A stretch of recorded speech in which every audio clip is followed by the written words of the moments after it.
Well, hello my friends, it's your old pal Jordan the Lion. How are you doing today, Lionhearts? Great! Well, we have a great day planned. We are going to go to a cemetery. We're going to go see somebody that, if you're a child of the 80s, you definitely probably remember this guy. And but it's not somebody you would normally think of someone vlogging.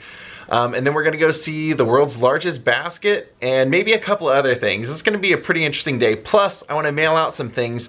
So we're going to hit the local post office, which is supposedly pretty cool. So Daze with Jordan the Lion begins now.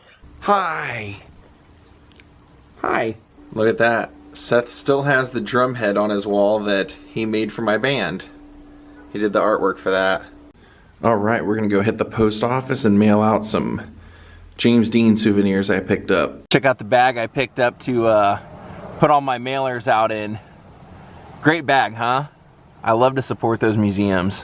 Now I've shown you this town before, but this house is a good representation of this town in a nutshell. Yeah, this is just a very, very nice old town. It's kind of cool to be here.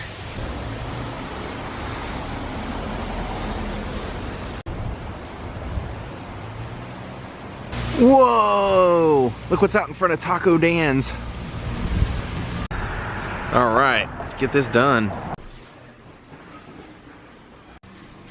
Huh. That's pretty cool.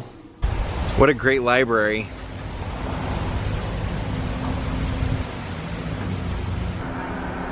We checked this out last time we were here. And here's that old classic clock tower we saw last time we were here.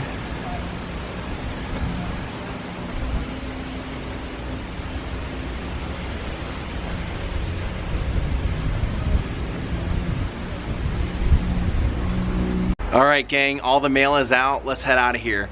Now there are two things. I don't think I'm going to do the largest basket because I was looking at it online. I'm like, I can find better things to do. I think there's something else that I want to go do instead. So we're gonna head to the cemetery first, and then we're gonna go to a haunted jail, an old haunted jail. So let's go.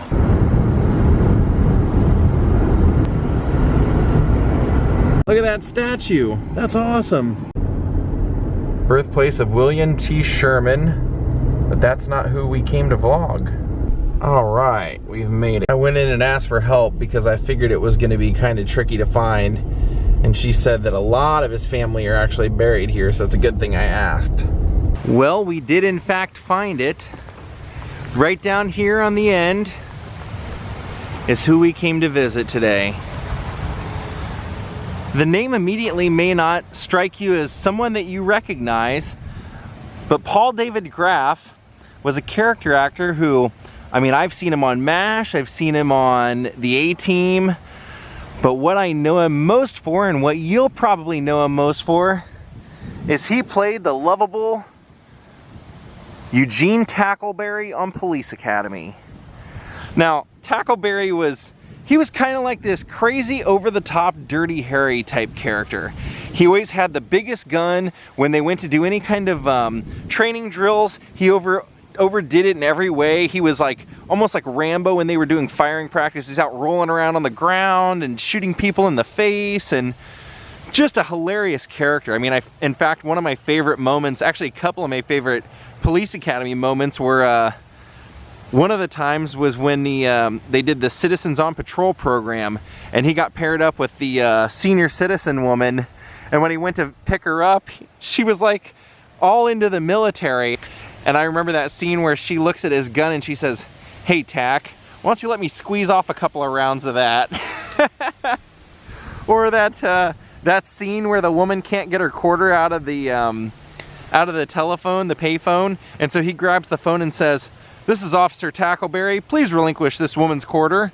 And the operator says, "I told her we'll send her a refund." And he goes, "You'll do it now!" And he pulls his gun out and shoots the the payphone.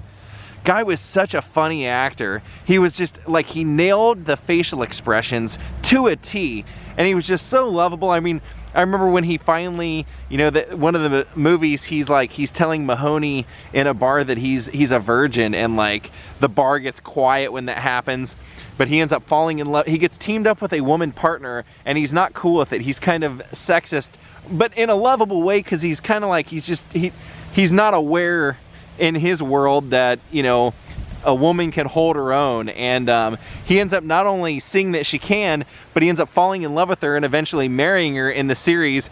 And I remember when they go over on their first date to her house, and he sees her father and brother fist fighting and beating up each other before dinner. Just the look on his face. I always thought this guy was so great. And he was also, I mean, pretty cool. He was a member of the Screen Actors Guild, and he was on the committee. He was one of the council member people that was out actually fighting for the actors back when the actors actually, like when SAG seemed to care about the actors. I'm a member of SAG now, and I'll tell you, like, it's terrible. Worse now than it's ever been. People constantly complain about how, you know, they've just sold out the union actors for like nothing wages compared to what they used to get. And he was on the chair board until he passed away, I believe, in 2001. Very short life. I read online that he was attending a wedding with some of his friends and his family, and he suffered a heart attack and passed away there. So he's buried out here in his hometown of Lancaster. He was born and raised here in Lancaster. He went to Lancaster High School, and then he went to Otterbein. And then eventually, you know, he got a theater degree at Otterbein and ended up going out to make his name out in the TV and the movie world. But we will always know Lieutenant Tackleberry, Eugene Tackleberry, on that motorcycle, just intense as all get out. And it's sad that, you know, obviously they've never brought back the Police Academy series to remake those, thank God, because that would be almost impossible to do. That was just the perfect cast for it, and he was the perfect Tackleberry. So when I found out he was buried out here about 30 minutes from where my friend was staying, I said, I gotta go see Tackleberry, man. And even when I walked in to the office to ask for help, and I said, I'm here to see David Graff, and she goes, ah, Tackleberry. No, it is crazy. If you go on Netflix and you watch Police Academy 1, you would be flabbergasted, I think, if you saw how politically incorrect that movie is nowadays for what it was at the time. I challenge you, if it's still on there, if you ever have a dull moment, go watch Police Academy 1. I think your jaw would pretty much drop on the ground. Rest in peace, Paul David Graff. You'll always be Tackleberry to us. Now, as we were rolling into town, I showed you that sign that showed that General Sherman was from here. He's not buried here in this area or even in this cemetery, but his home is still here up on Main Street. So I figured, you know, while we're in town, why don't we go check it out? So let's roll into town. All right, you guys got to check this out. I think we just found like Haunted House of the Year award right here. Man, they left no stone unturned. Anybody that was alive in their path, they have killed them off, you can tell. Look at that, that is awesome. Even down in the hole, that is awesome.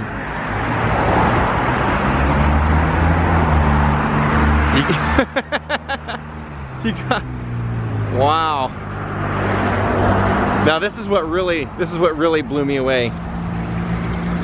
They've got a fountain in there. I mean, this is just amazing. This is like out of a movie.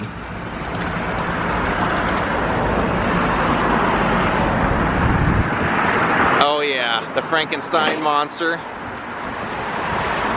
It's even got his name on his shirt. Did you guys see this? Look.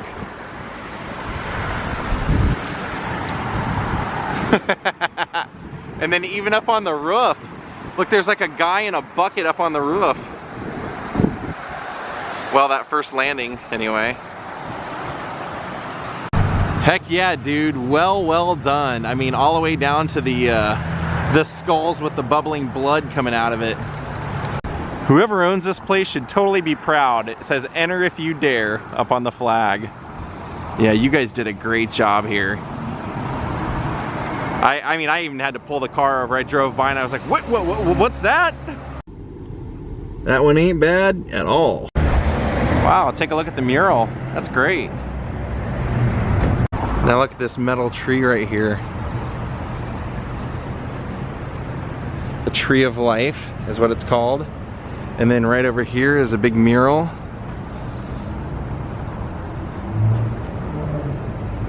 To the man whose house we came to see. General William Sherman. Well, William Tecumseh Sherman. Now they do have the Ohio Glass Museum, but we're not going to go in there today. It's kind of cool artwork. Torch of Hope. Nice. Let's take a look at this great fountain. This is amazing. Isn't that great? I know we're getting a lot of sun splash in here, but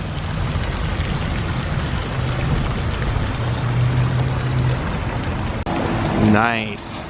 Well, here it is. You can see it says the Sherman House Museum. I'm not going to take the tour today because, to be honest with you, a lot of the Civil War story is kind of over my head. I don't know it as well as I should to come in and kind of take the tour and do this, but when I found out that he and his brother both, who was, I believe his brother was a senator here, statesman, yeah, so I said, you know, we should come by and take a look at least. Yeah, kind of cool.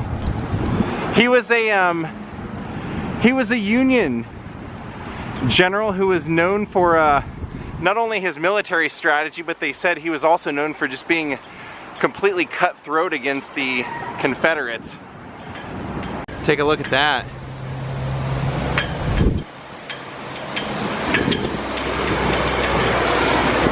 Kind of cool. Now this cannon, they have a plaque underneath it that says 1863 3-inch ordnance rifle Civil War field artillery piece. Wow. So that sucker's legit. Yeah, we'll come back and check this out and do the tour some other time. What a nice little town this is, huh? Look at this mailbox. It's a letters to soldiers mailbox. I've never seen that before. It's really interesting. And then they have a memorial here.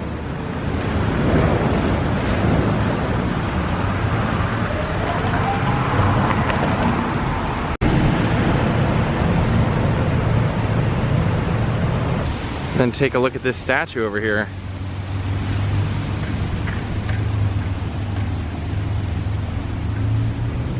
There he is.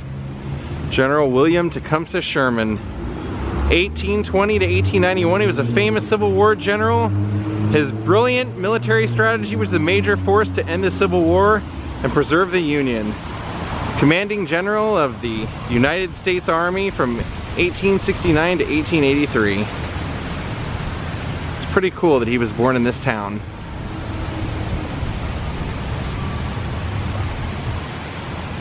And look at he's holding his military hat. They did a great job on this, really. And here they have a plaque in his honor. A historical Ohio marker that says William Tecumseh Sherman, Lancaster's native son.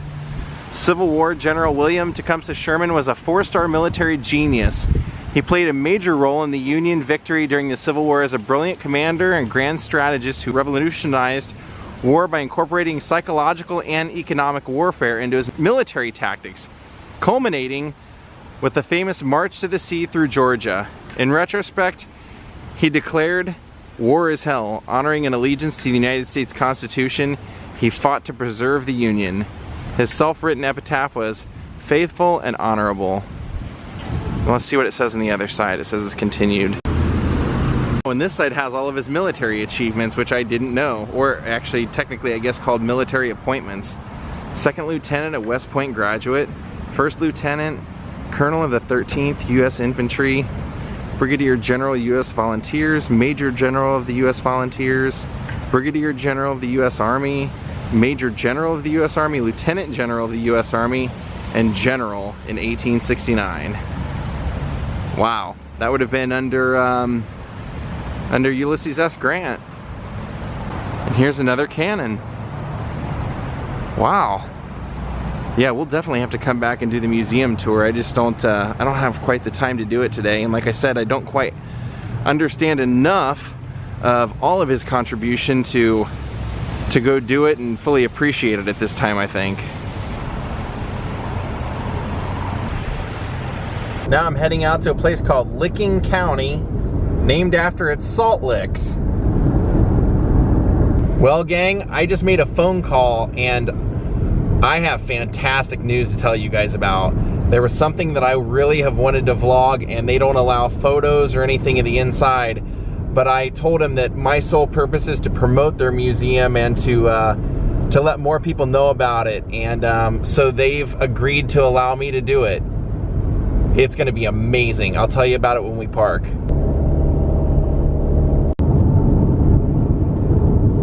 All right, gang, so let me tell you what I was able to make happen tomorrow.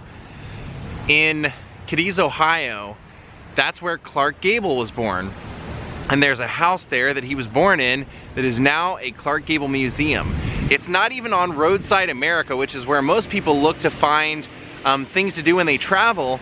So I called them to see if they allowed photos, and they said no, they don't allow photos inside. But I said I want to really promote what you're doing, and I want to make sure other people know, because if I didn't know he was from there, I would never have looked to find out there's a museum there. And so when I told them that, they said, you know, if you're coming to promote us, then we will let you do it. So we're gonna get to go in there and help show what this museum has.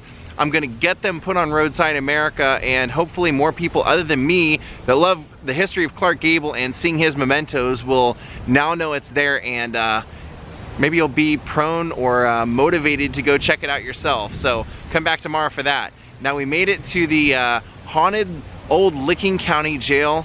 Now let me show you this place. It's pretty incredible, and it has a pretty crazy story. Well, here it is. You can see with that skull over there, they must use it for a haunted house or something in the evenings or something during Halloween. I don't know, looks like it. Yeah, as I'm looking at it, I can see that they are advertising something called the Jail of Terrors. And they have, you know, like a crazy clown up here in this window and some mummies up here on the porch.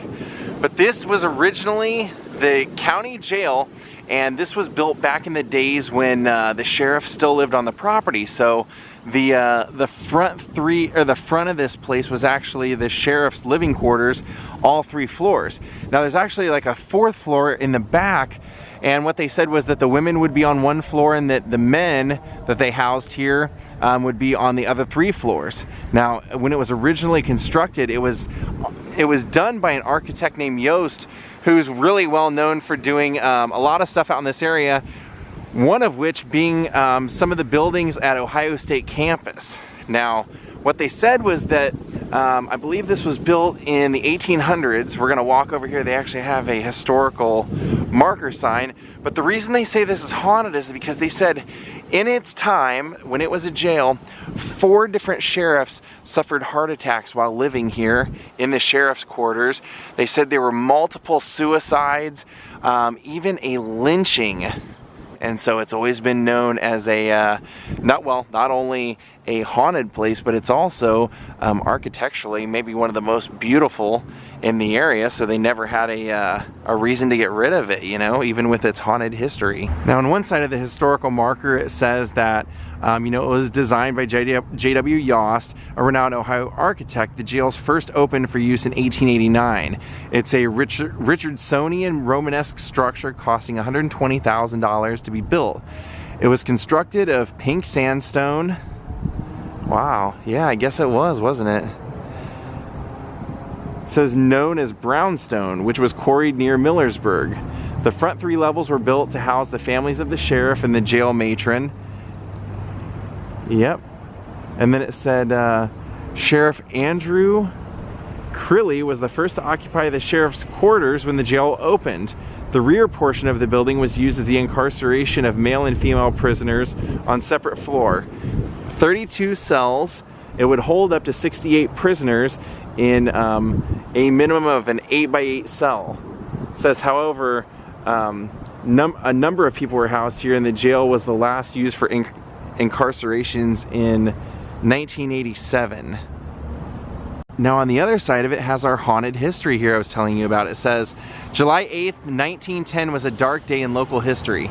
Carl Etherington, a detective with the Anti-Saloon League of Ohio, had come to Newark to raid saloons and speakeasies for illegal alcohol. Etherington shot the local saloon owner William Howard in self-defense and was taken to the jail. In retaliation for the agent's activities, a mob formed. The crowd stormed the north side of the jail, forcibly removing Etherton and hanged him from a telephone pole on the southeast corner of the courthouse square. Governor Judson Harmon intervened to restore order. 58 of the mob participants were indicted, 25 for first-degree murder, 10 for assault and battery, 21 for rioting, and 2 for perjury. Etherington's lynching received national attention because it stemmed from a local uprising against the temperance movement. That would have happened all here. Let's go take a look at the side where the jail would have been. So as we walk around, you can tell that this front part would have been the sheriff and family quarters. And then once you get to this right here, it goes up another floor, and that's where you can see that there were 4 floors of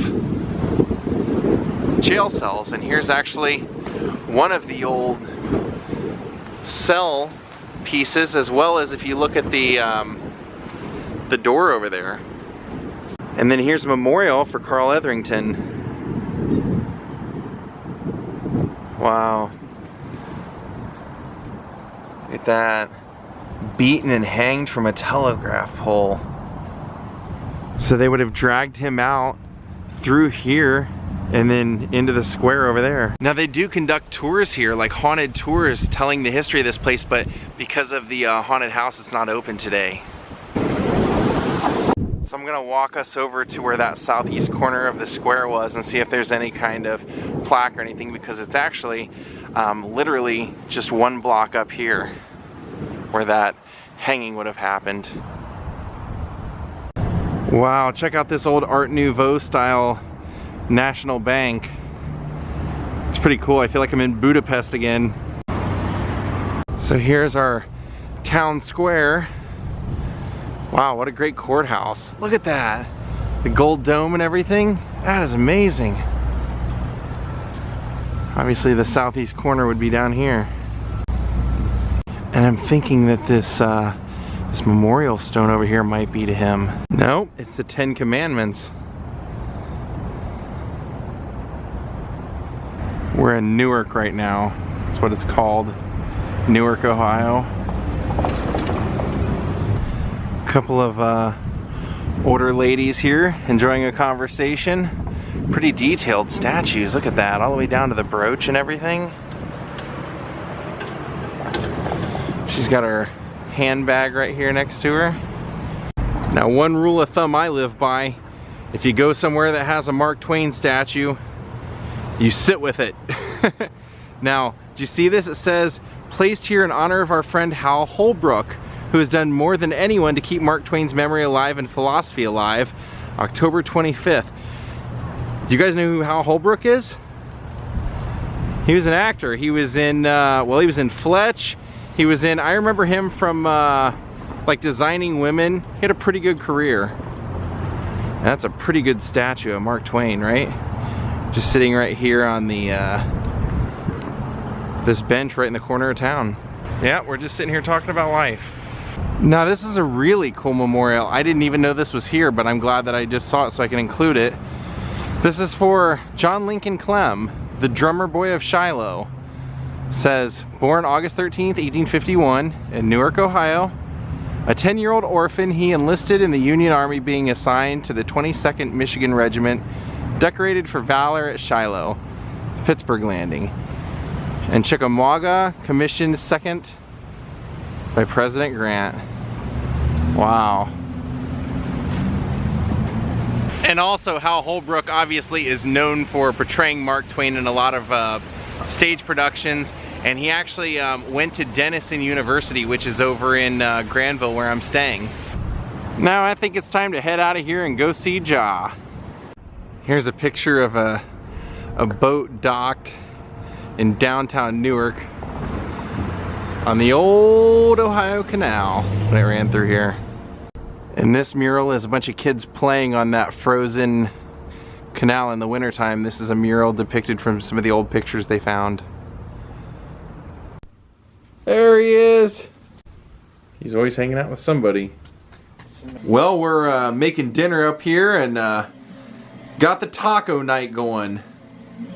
We're gonna go ahead and call it a night. We'll see you all tomorrow. Remember, we have a big day. I'm excited for it tomorrow. Have a great night. See y'all then. Goodbye.